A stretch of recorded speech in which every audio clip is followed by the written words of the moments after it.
ഇവിടെ നമ്മുടെ നാട്ടിൽ നിന്ന് ഒരു ഓസ്ട്രേലിയക്ക് ഒരാൾ സ്കിൽ അസസ് ചെയ്തിട്ട് അവിടെ എത്തിയെന്ന് ചോദിച്ചു, പെർമനൻറ്റ് റെസിഡൻ്റ് ആയിട്ട് മൈഗ്രേഷൻ ചെയ്ത് അവിടെ എത്തി, ഒരു എഞ്ചിനീയറാണ് അവിടെ എത്തുന്നത് വിചാരിച്ചു, എക്സാമ്പിൾ, അല്ലെങ്കിൽ ഒരു ഡോക്ടറാണ് അവിടെ എത്തുന്നത്. അവിടെ ചെന്ന് കഴിഞ്ഞപ്പോൾ കുറച്ചാൾ കഴിഞ്ഞപ്പോൾ അദ്ദേഹത്തിന് ആ ജോബ് ഒന്ന് മാറണം തീരുമാനിച്ചാൽ വളരെ സിമ്പിളായിട്ട് എന്ത് ചെയ്യാൻ പറ്റും, അദ്ദേഹത്തിന് ഇഷ്ടമുള്ള ഫീൽഡിലേക്ക് പോകാൻ പറ്റും. കാരണം വൺസ് മൈഗ്രേഷൻ ചെയ്യുന്നതിന്, പെർമനൻറ്റ് റെസിഡൻസി അപ്ലൈ ചെയ്യുന്നതിനാണ് ആ സ്കിൽ സാധനങ്ങളെല്ലാം നമ്മൾ വെക്കേണ്ടത്. അവിടെ പക്ഷേ എത്തിപ്പെട്ട് കഴിഞ്ഞാൽ അവർ നമ്മൾക്ക് പെർമനൻറ്റ് റെസിഡൻസി വിസ തരുമ്പോൾ കൃത്യമായിട്ട് എഴുതിയിട്ടുണ്ട്, നിങ്ങളിപ്പോൾ എഞ്ചിനീയറാണ് പഠിച്ചെങ്കിൽ അല്ലെങ്കിൽ വേറെ ഏതെങ്കിലും ആണ് പഠിച്ചെങ്കിൽ ഈ ജോലി തന്നെ കിട്ടണമെന്ന് യാതൊരു നിർബന്ധവും ഇല്ല എന്ന് ആ വിസയുടെ ലെറ്ററിൽ അവർ മെൻഷൻ ചെയ്തിട്ടുണ്ടാവും.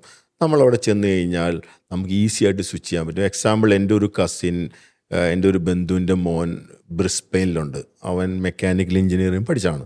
അങ്ങനെ മെക്കാനിക്കൽ എഞ്ചിനീയറിംഗ് പഠിച്ചിട്ട് അവൻ ഒരു 2 വർഷം മൈനിങ്ങിൽ വർക്ക് ചെയ്തു. മൈനിങ് എന്ന് വെച്ചാൽ ഭൂമിയുടെ അടിയിലാണ് വർക്ക് ചെയ്യുന്നത്. അങ്ങനെ ഒരു 2 വർഷം വർക്ക് ചെയ്തപ്പോൾ അവൻ ആ ഫീൽഡ് അവന് വർക്കൗട്ടായില്ല, അവന് ഭയങ്കര ബുദ്ധിമുട്ടായി. അവൻ വളരെ സിമ്പിളായിട്ട് എന്ത് ചെയ്യുമെന്ന് വെച്ച് കഴിഞ്ഞാൽ അവിടെ അവൻ പിന്നെ മെഡിസിന് രണ്ടാമത് ചേരുകയും മെഡിസിൻ കംപ്ലീറ്റ് ചെയ്യുകയും, അവിടെ എഞ്ചിനീയറിങ് കഴിഞ്ഞ് ഒരാൾക്ക് മെഡിസിൻ പഠിക്കണമെങ്കിൽ പിന്നെയും പോയിട്ട് ഒരു 5 വർഷം പഠിക്കേണ്ടത് ഇല്ല. എനിക്ക് തോന്നുന്നു 2 ഇയർ ആണോ അതോ 3 ഇയർ ആണോ, മാക്സിമം 3 ഇയർ, അതിൻ്റെ അപ്പുറത്തേക്കില്ല. അത് പഠിച്ചതിന് ശേഷം ഇപ്പോൾ ആ പയ്യൻ ഡോക്ടറായിട്ട് അവിടെ വർക്ക് ചെയ്യുന്നുണ്ട്.